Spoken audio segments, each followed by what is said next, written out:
Hi guys, ladies and gentlemen, brothers and sisters, sweetie and darling, Habibi and Habiba, how are you doing? As far I'm concerned, I fit as a fidèle. Namoon naa leen, c'est moi seen présentatrice préférée, Amina namoon na leen. Ça fait des mois que j'ai pas fait de vidéo, mais yitte yi rek ñoo ma tënkoon. Sachez que je suis là, je compte rester là avec vous, c'est la mort, Inch'Allah. Tey dañoo ñëw comme nous avons l'habitude de le faire. On respire le foot, on dort avec le foot, on mange avec le foot, on marche avec le foot, donc on discute avec le foot. Tey, comme nous l'avons safo di defee, on a un très grand invité avec nous, même si c'est pas un invité, mais pour moi, lorsque je ferai tout le temps une vidéo, je ferai sa présentation d'une façon catastrophique et incroyable. C'est un chroniqueur, commentateur, consultant, analyste du football. Un homme pour qui le football est un ascenseur émotionnel, un futur Habibey, notre Habibey national, un soccer player raté, Ibrahima Junior lay namoon naa la. Malaraw Amina, merci beaucoup. C'est un plaisir de t'entendre parler. Le plaisir est partagé. Donc, un grand salut à tous qui nous suivent à travers cette chaîne Team UJL. C'est toujours un honneur et un redoutable privilège d'être là, de parler sur ce sport qui est un ascenseur émotionnel, comme tu l'as dit. Le football que nous aimons tant. Un grand salut aux techniciens qui sont là, à toute la team, aux autres présentatrices, Ngenar, Julie, Awa, Adi, Adama, Aliou Diko, à toute l'équipe, à notre manager Aliou Badara, à mes amis également. Un grand salut à tout le monde. Donc, de manière générale, nous sommes contents d'être là aujourd'hui pour parler de cette chose extraordinaire, cet ascenseur émotionnel qui est le football. Ouais. Comme nous connaissons Safo di waxee, abonnez-vous, appuyez sur la cloche de notification pour voir toutes nos vidéos. Nous commencer sur cette lancée. Aujourd'hui, nous allons parler que du Sénégal, notre cher Sénégal, notre pays de la Teranga. Aujourd'hui, nous allons parler des Lions de l'équipe de la Teranga, sur l'équipe nationale du Sénégal avec les matchs de qualification pour la Coupe de qualification du Qatar 2022 avec Aliou Cissé, qui est en train d'effectuer un énorme exploit. 2 victoires consécutives. Quelle est l'analyse que vous faites sur ces 2 victoires, surtout sur la dernière? Alors, une analyse déjà qui sera objective. Je pense que ce qui a été beaucoup plus important, il l'a fait avec ses poulains, c'est-à-dire avoir 2 victoires de suite, avoir les 6 points. Donc, gagner le premier match, gagner le deuxième match, ça n'a pas été facile. C'est pas évident parce que tout le temps, je le dis et je le répète, les conditions pour jouer en Afrique, également, les stades ne sont pas dans leur meilleur niveau. Souvent, également, les conditions climatiques ne vous permettent pas d'étaler votre talent. Donc, Yomboulwon, il a fait le plus important, le plus nécessaire, moi, avoir les 6 points. On est content, on félicite Aliou Cissé, on félicite également les joueurs. Maintenant, je suis pas satisfait. Peut-être je suis un éternel insatisfait, hein. Donc, du contenu. Je suis satisfait du résultat 3-1, 2-0, 5-0. D'accord, c'est bien beau. Mais le contenu que propose cette équipe sénégalaise laisse à désirer toujours et toujours encore. Parce que pour Man Sénégal, équipe Bignam aujourd'hui, avec les individualités qu'ils ont, même si le football, ce n'est pas que l'accumulation de talent. Ce n'est pas une pluralité d'individualités. Le football, c'est déjà un collectif. Le collectif, peut-être, n'est pas encore là, je ne sais pas. Mais les individualismes, les individualités, on les a. Mais toujours aujourd'hui, le Sénégal, c'est une équipe qui se cherche. Souvent, dans le gagner. Un jeu c'est vraiment séduisant. Un jeu c'est propre à l'équipe nationale du Sénégal. Un jeu face aux grands, Algérie, Cameroun, Ghana, Côte d'Ivoire. Dañuy imposer notre jeu, dominer leen, gagner leen. C'est ce jeu-là qui manque. C'est bien beau de battre Congo, de battre Namibie, de battre Kenya, c'est bien. C'est le football. Il n'y a pas de grande équipe et de petite équipe. Le football doit développer.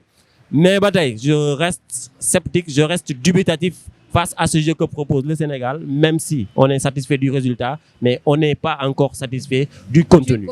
Di leen wax booloo mooy doole, donc collectif su amul résultat mënta am, même si résultat mën na am, mais résultat satisfaisante lañ mënta am. Sur ça, ñuy la question si est-ce que l'arrivée des nouveaux joueurs dans la sélection comme Abdou Diallo sur le plan défensif, Boulaye Diop qui vient d'ouvrir son compteur avec les Lions après 4 titularisations, a changé quelque chose dans cette équipe? Ah oui, leur arrivée a changé beaucoup de choses même sur cette équipe sénégalaise-là. Je prends Abdou Diallo, le défenseur du Paris Saint-Germain. Depuis son arrivée, on encaisse peu de buts. Donc, défensivement parlant, il a apporté également sa pierre à l'édifice pour construire une sécurité extraordinaire avec son compère, son ami, son frère, Kalidou Koulibaly. Donc, défensivement parlant, Abdou Diallo a apporté une valeur ajoutée, en plus dans ce secteur-là. Offensivement parlant également, Boulaye Dia, nous avons félicité du content Simon. C'est pas une surprise de le voir marquer un but, parce que c'est un joueur influent, important, qui déstabilise toute une défense. C'est pas une surprise pour nous. Maintenant, depuis son arrivée, il fait de très bonnes choses. Il apporte quelque chose dans l'armada offensive du Sénégal, d'où son but extraordinaire après une passe, après un travail remarquable de Kalidou Koulibaly. On a parlé de sa grinta, mais également il a une certaine maestria, Kalidou Koulibaly. Une passe pour Boulaye Dia face à face devant le gardien. Mu am lucidité, am ben fébrilité, dougal bal bi. C'était incroyable. Mais Jorio également, ils ont apporté un plus dans cette équipe sénégalaise-là. Et vraiment, on est content de les voir jouer. Donc, on leur dit juste félicitations, bonne continuation, keep going on, les plus Inch'Allah. Sur ce long, c'est qu'on passe à notre troisième et dernière question. Une liste avec des joueurs qui évoluent pratiquement dans les plus grands championnats, mais toujours rare de voir un joueur local qui évolue au Sénégal ici, à part le latéral droit. N'est-il pas temps d'offrir la chance aux locaux de promouvoir le football local? Eh oui, je pense que c'est un peu décevant dans une sélection. 24 joueurs pour le 22 ou le 23 joueurs, c'est des joueurs qui évoluent dans les championnats européens, dans des championnats américains, etc. Donc, c'est bien beau, d'accord. Mais par moment, il faut faire la promotion de notre championnat local. Par moment, il faut faire la publicité de notre championnat local. Par moment, il faut tendre la main aux joueurs qui évoluent aujourd'hui dans le championnat local. Consommer local. Consommer local, voilà, comme on le dit souvent. Même si je ne remets pas en cause la qualité.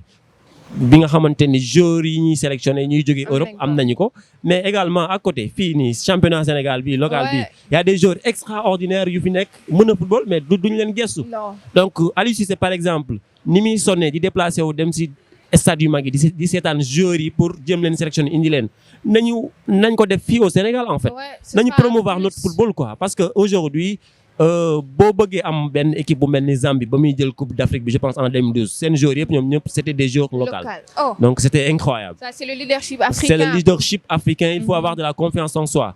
Maintenant ñoom ñooy xool ils peuvent mélanger les choses, avoir des joueurs qui évoluent en Occident et avoir des joueurs également qui évoluent au Sénégal te booy xool par moment quand on joue en Afrique ici joueurs yi nga xamante ni ñoo yàgg football fii parce que qualification yi ñuy joué nii au Sénégal à Thiès wala si dëkku africain yi joueurs yi yàgg football fii Sénégal yàgg football nawetaan di football championnat fii ñooy gën a miin ñooy gën a maîtriser terrain yi que joueurs yi yuy évoluer fële. Exemple Sadio Mané buy football Anfield mooy stade Liverpool.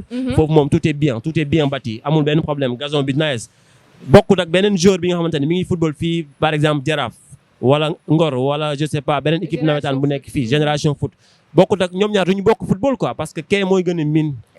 Même si ay Sadio Mané Ismaïla Sarr ñoom ñëpp fii la ñu jaar football fi mais léegi c'est pas une question d'habitude nekkatul habitude ci ñoom ñuy football ci yenn terrain donc par moment on doit faire la promotion du football local je le dis ouvertement ñi may déglu ak ñi may seetaan également nañu def la promotion de notre football local on a des joueurs pétris de talent qui sont là des joueurs qui ont cette maestria cette grinta mais malheureusement ils n'ont pas cette baraka te yéen a war a def la promotion de ces joueurs là génne leen indi leen di leen ñamal aujourd'hui d'accord am nañ benn local muy football ci équipe nationale du Sénégal c'est le latéral droit j'ai omis son nom fàtte naa turam mais on peut avoir d'autres joueurs yi nga xamante ni war nañ leen jël indi leen may leen chance donc loolu daal c'est un cri de cœur que je fais war nañ mën a def cette promotion du football local vraiment. Donc consommation locale ce n'est pas juste au niveau des produits ou au niveau de nos vêtements c'est aussi au niveau de l'équipe nationale. Donc Aliou Cissé consomme local.